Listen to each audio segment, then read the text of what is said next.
तेलंगाना एक सपना था, गरीबों का सपना, किसानों का सपना, मजदूरों का सपना, कमजोर लोगों का सपना। और 9 साल के लिए टीआरएस ने इस सपने को कुचलने का काम किया। आपने कोई सपना देखा था और टीआरएस ने कुछ और कर डाला, और अब टीआरएस पार्टी ने अपना नाम बदल दिया, नया नाम लाए हैं बीआरएस, मतलब बीजेपी रिश्तेदार समिति। चीफ मिनिस्टर सोचते हैं कि वो तेलंगाना के राजा हैं, कि तेलंगाना उनकी जागीर है, उनकी है। जो जमीन इंदिरा अम्मा ने और कांग्रेस पार्टी ने दलितों को, आदिवासियों को, गरीब लोगों को दी, वो जमीन टीआरएस वापस ले रहा है। मैं आपको कह रहा हूं, आपने ये सवाल भारत जोड़ो यात्रा में भी उठाया था। ये जमीन चीफ मिनिस्टर की नहीं है, ये जमीन आपकी है, ये आपका हक है, और ये जमीन जो आपकी है वो कांग्रेस पार्टी आपके हवाले करेगी। भ्रष्टाचार में आपके चीफ मिनिस्टर ने कोई कमी नहीं छोड़ी। कलेश्वरम प्रोजेक्ट में 1 लाख करोड़ रुपए उन्होंने लिया, छीना। धरनी पोर्टल के बारे में आपने मुझे भारत जोड़ो यात्रा के समय समझाया कि चीफ मिनिस्टर आपकी जमीन किस प्रकार से छीनते हैं। मिशन ककटिया में उन्हें जबरदस्त भ्रष्टाचार किया। समाज के हर सेक्टर से उन्होंने कुछ ना कुछ चोरी किया है। किसानों से, दलितों से, आदिवासियों से, युवाओं से, सबसे आपके चीफ मिनिस्टर ने धन छीना है। हमने पार्लियामेंट में बीजेपी के खिलाफ हम खड़े हुए। भैया बात कर रहा हूं। पार्लियामेंट में कांग्रेस पार्टी बीजेपी के खिलाफ खड़ी रही, मगर टीआरएस और आपके चीफ मिनिस्टर ने बीजेपी की बी टीम का काम किया। जब हमने किसान बिल का मुद्दा उठाया तो पार्लियामेंट में टीआरएस ने बीजेपी की पूरी मदद की। जो भी नरेंद्र मोदी जी चाहते हैं आपके चीफ मिनिस्टर उनके लिए कर देते हैं, क्योंकि नरेंद्र मोदी के हाथ में आपके चीफ मिनिस्टर का रिमोट कंट्रोल है।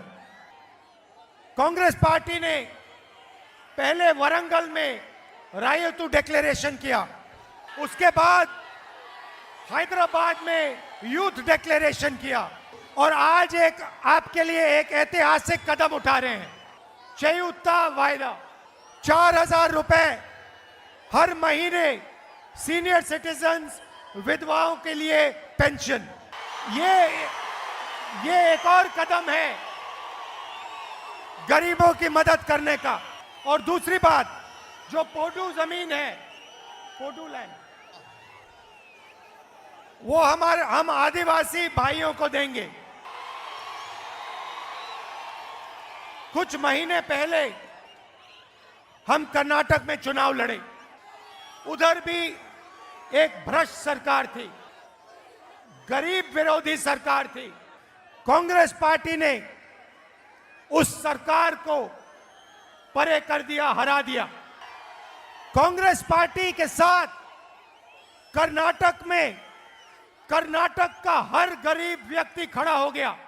एक तरफ बीजेपी और उनके अरबपति, और दूसरी तरफ कर्नाटक के किसान, मजदूर, दलित, आदिवासी, छोटे दुकानदार, माइनॉरिटीज, पिछड़े लोग, सब एक साथ खड़े हो गए। और वैसे ही तेलंगाना में होने जा रहा है। एक तरफ आपके चीफ मिनिस्टर, उनका परिवार और उनके 10-15 अरबपति मित्र, और दूसरी तरफ तेलंगाना के सब गरीब लोग, दलित, आदिवासी, पिछड़े, माइनॉरिटीज, छोटे दुकानदार, किसान, मजदूर। इसीलिए तेलंगाना में भी वही होने जा रहा है जो कर्नाटक में हुआ। पहले कह रहे थे कि तेलंगाना में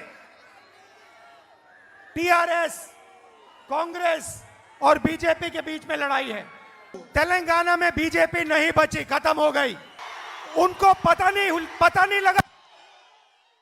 जैसे हाईवे पे गाड़ी चलती है और चारों टायर पंचर हो गए, और जैसे हमने कर्नाटक में बीजेपी को हराया, वैसे ही हम यहां तेलंगाना में बीजेपी की बी टीम को हराने जा रहे हैं। देखिए, विपक्ष की मीटिंग हुई दिल्ली में, विपक्ष की मीटिंग हुई और विपक्ष के नेताओं ने कहा कि कांग्रेस पार्टी मीटिंग में टीआरएस को बुलाना है। हमने विपक्ष को साफ कह दिया कि अगर टीआरएस इस मीटिंग में आएगी तो कांग्रेस पार्टी इस मीटिंग में नहीं आएगी, और उन्होंने ये बात मान ली। कांग्रेस पार्टी के कार्यकर्ताओं से कहना चाहता हूं, आप हमारी रीढ़ की हड्डी हो और आप टीआरएस को बहुत आसानी से हरा सकते हो। आप में इतनी शक्ति है, आपने कर्नाटक में अपनी शक्ति दिखाई, अब यहां तेलंगाना में अपनी शक्ति दिखाओ। दिल से आपका धन्यवाद। और एक बार फिर आपने इतना प्यार दिया, यात्रा के समय इतना प्यार दिया, इसके लिए दिल से धन्यवाद।